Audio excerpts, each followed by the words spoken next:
siang, kembali lagi di Dua Sisi, tempat kita bahas isu yang lagi rame dengan cara yang santai. Ya, karena di setiap masalah selalu ada dua versi rakyat dan juga versi logika.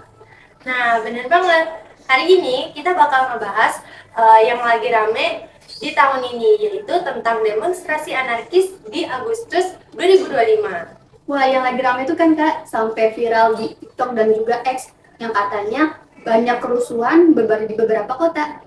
Ya, bener banget. Tapi yang bikin miris itu bukan cuma soal demonstrasinya ini nih, tapi banyak anak-anak yang ikut terseret di acara kerusuhan ini. Serius, kirain yang ikut demo cuma orang dewasa doang. Nah, bener banget. Nah, dari yang aku tahu, dari data Barreskrim Polri, ada 959 orang tersangka dan 295 diantaranya itu anak-anak. Dan dari data KPAI, ada 2.000 anak yang ikut terseret di aksi demonstrasi ini. Nah, dan beberapa juga ada yang tertahan sementara. Ya ampun, berarti ini udah cuma bukan masalah politik dong, tapi udah menyentuh ke hak anak, iya kan? Exactly. Nah, kenapa aku tuh penting banget buat kita bahas topik ini biar kita sama-sama paham kapan aksi ini bisa dibilang aspirasi dan kapan aksi ini bisa berubah jadi anarkis. Tapi sebentar deh Kak, aku tuh penasaran, apa sih sebenarnya arti anarkis itu? Karena kalau di media itu kebanyakan semua yang rusuh itu pasti dibilang anarkis. Nah, itu dia. Secara teori, anarkisme ini berasal dari bahasa Yunani yang artinya tanpa penguasa. Secara filosofi, anarkisme ini bukan ke hal yang negatif, tapi lebih mengarah ke masyarakat tanpa penindasan. Wah, jadi anarkis yang tiap hari kita dengar itu salah kaprah dong Kak?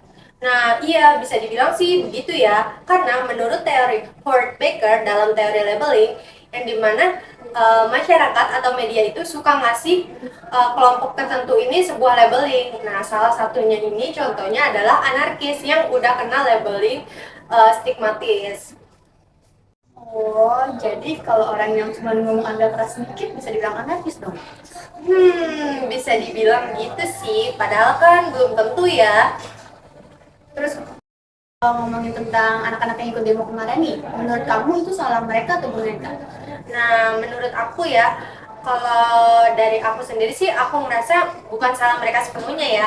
Karena kalau kita lihat dari teori ekologi yang telah disampaikan oleh Brod van Bennett, anak-anak tuh dipengaruhi oleh beberapa, contohnya lingkungan mereka, seperti keluarga, masyarakat, teman, atau media sosial.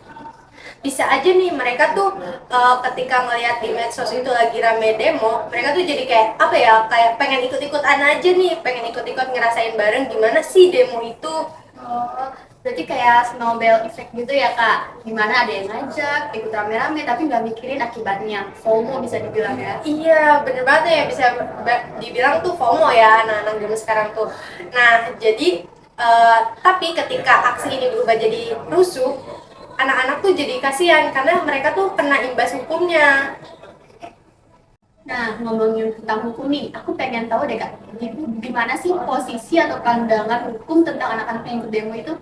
Nah, itu penting banget sih. Jadi aku tuh ada 3 pegangan undang-undang. Yang pertama adalah Undang-Undang Nomor 9 Tahun 1998, yang dimana ini adalah undang-undang tentang eh, kemerdekaan menyampaikan pendapat di muka umum. Yang basically-nya nih, kita nih boleh demo asal kita tuh tertib dan damai. Yang kedua, itu ada Undang-Undang Nomor 11 Tahun 2012 tentang Sistem Peradilan Anak, yang dimana dengan pendekatan keadilan restoratif, anak ini sebenarnya nggak bisa langsung dipenjara, tapi tuh mereka tuh bisa langsung dibina atau dibimbing. Yang ketiga, itu ada Undang-Undang Nomor 35 Tahun 2014, yang dimana tentang perlindungan anak. Nah, di undang-undang tersebut itu anak itu nggak harus kita takut-takutin, tapi harusnya kita lindungi.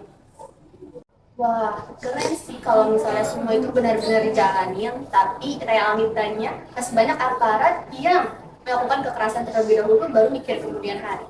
Nah, itu dia nih tantangannya. Makanya edukasi kewarganegaraan dan kesadaran hukum ini penting banget buat anak-anak muda nih kayak kita. Berarti bukan salah demonya atau salah apanya, tapi bagaimana supaya kita sebagai rakyat bisa mengaspirasikan suara kita tanpa adanya kekerasan. Betul, demo itu hak warga negara. Tapi kalau anarkis, yang rugi kita semua. Nah, kalau misalkan anak-anak yang ikut, yang harusnya introspeksi itu bukan mereka, tapi kita dan lingkungan dan sistem. Wah, ya, deep banget ya Kak. Aku jadi ingat pepatah yang dimana bilang hukum tanpa hati itu adalah aturan, bukan keadilan. Setuju banget sih. Nah, jadi melalui podcast Dua Sisi ini, semoga banyak anak muda tuh jadi tersadarkan kalau misalkan hukum ini bukan sebagai senjata, melainkan sebuah pelindung asal dijalankan dengan baik dan benar.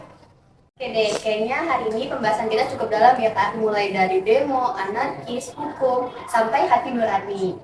Iya, berat tapi perlu. Nah, buat teman-teman yang udah dengerin podcast Dua Sisi, aspirasi itu hak kita yang disampaikan dengan damai. Ya, karena setiap masalah punya dua sisi, pandangan dan juga tanggung jawab. Nah, buat generasi muda kayak kita nih, kita tuh harus bisa nyimbangin keduanya. Sampai bertemu di Dua Sisi episode berikutnya. Stay with, stay kind, and stay critical. Thank you, everyone! Thank you, Elmar! Boom!